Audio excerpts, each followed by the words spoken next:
পুরুষের চেহারা দেখে অনেক বেশি স্ট্রং মনে হয়, আসলে সেই পুরুষটা সবচেয়ে বেশি গোপনে একা কাঁদে।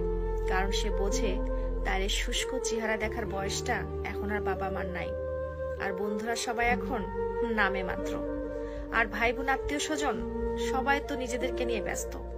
তখন তার কাছে একটাই অপশন থাকে, নীরবে গোপনে কষ্টগুলোকে হজম করা আর পরের দিন আবার কাজে চলে যাওয়া। এজন্য প্রত্যেকটা পুরুষের উচিত তাদের বুদ্ধিমত্তা দিয়ে এমন একজন জীবনসঙ্গী বেছে নেওয়া, যার কাঁধে মাথা রেখে সব দুঃখ প্রকাশ করতে পারে, একটু মানসিক শান্তি পায়। আর যে পুরুষের জীবনে এমন জীবনসঙ্গী না আসে, সেই পুরুষের জীবনটা টক্সিক হয়ে যায়, বিষাক্তময় হয়ে যায়। তখন সে চিন্তা করতে থাকে, আমার জীবনে একা থাকাই অনেক ভালো। আর এই একা থাকতে থাকতে একটা পুরুষ ডিপ্রেশনে চলে যায়, আর তখন একটা পুরুষের জীবন ধ্বংস হয়ে যায়। नेक्स्ट पार्ट देखने के लिए हमारे चैनल में जुड़े रहे, सब्सक्राइब कीजिए और ब्लैक आइकन को बजा के रखिए। थैंक यू, मिलते हैं नेक्स्ट वीडियो में।